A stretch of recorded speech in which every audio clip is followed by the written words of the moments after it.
Assalamualaikum warahmatullahi wabarakatuh. Bertemu lagi dengan saya Nurleli Khotimah, Sarjana Pendidikan Islam, akan memaparkan tentang koneksi antar materi modul 2.2 pembelajaran sosial emosional. Pertanyaan pemantiknya dalam koneksi antar materi ini adalah: apa kesimpulan tentang perubahan pengetahuan, keterampilan, sikap sebagai pemimpin pembelajaran setelah mempelajari pembelajaran sosial dan emosional? Kedua, apa kaitan pembelajaran sosial dan emosional yang telah Anda pelajari dengan modul-modul sebelumnya? Jawabannya adalah, kesimpulan saya setelah mempelajari pembelajaran sosial emosional yaitu seorang guru dalam hal ini sebagai pemimpin pembelajaran harus memiliki kompetensi sosial emosional yang baik.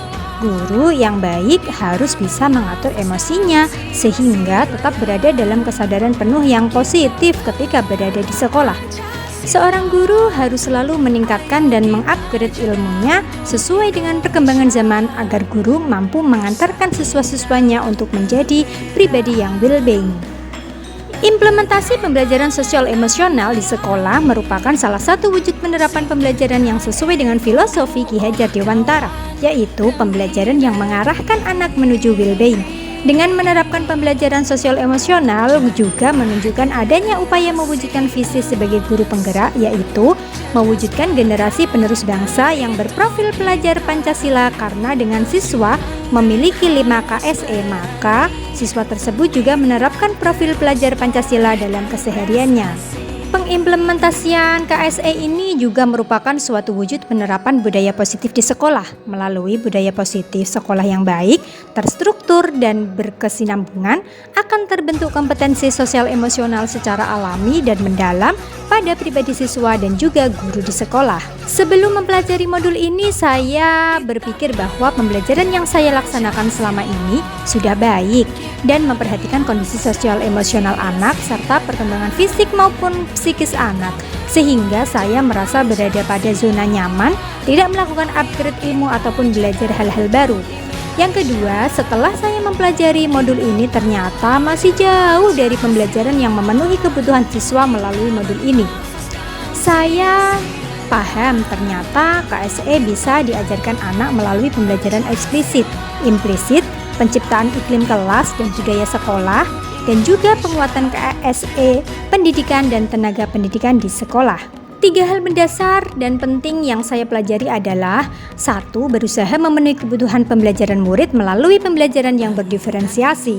Yang kedua, memahami macam-macam kondisi lingkungan belajar yang membuat siswa nyaman dan berupaya sepenuh hati untuk menciptakan lingkungan belajar yang menyenangkan, bermakna, dan aman bagi siswa.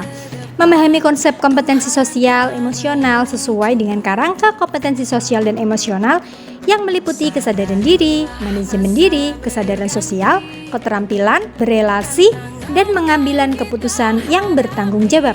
Lalu perubahan yang akan saya terapkan di kelas dan sekolah adalah: kalau untuk murid, memberikan kesempatan kepada siswa untuk menyatakan pendapatnya. Yang kedua, menerapkan pembelajaran yang berdiferensiasi untuk memenuhi kebutuhan belajar siswa. Yang ketiga, membiasakan kegiatan mindfulness di awal pembelajaran seperti bercerita dengan teman sebangku, menulis jurnal harian, mendengarkan musik yang menyenangkan, bernafas dengan kesadaran penuh, tanya jawab ringan tentang pengalaman siswa di pagi hari, dan lain-lain. Yang keempat, mengintegrasikan KSE dalam kegiatan di sekolah, baik eksplisit, terintegrasi, penciptaan iklim budaya maupun dalam ekstrakurikuler. Yang kelima, melaksanakan praktik baik dan budaya positif selama di sekolah seperti membentuk keyakinan kelas dan menjalankan dengan sepenuh hati. Selanjutnya, bagi rekan sejawat adalah: yang pertama, berupaya untuk melakukan hal-hal positif dan praktik baik seperti mematuhi tata tertib, peduli terhadap kebersihan, dan selalu menyelesaikan tugas dengan penuh tanggung jawab. Yang kedua, selalu berupaya untuk menjalin komunikasi dan kolaborasi yang positif dengan rekan sejawat. Ketiga, selalu menghargai dan mengapresiasi rekan kerja. Yang keempat, berupaya untuk menjadi partner kerja yang kooperatif dan selalu menjadi pendengar yang baik.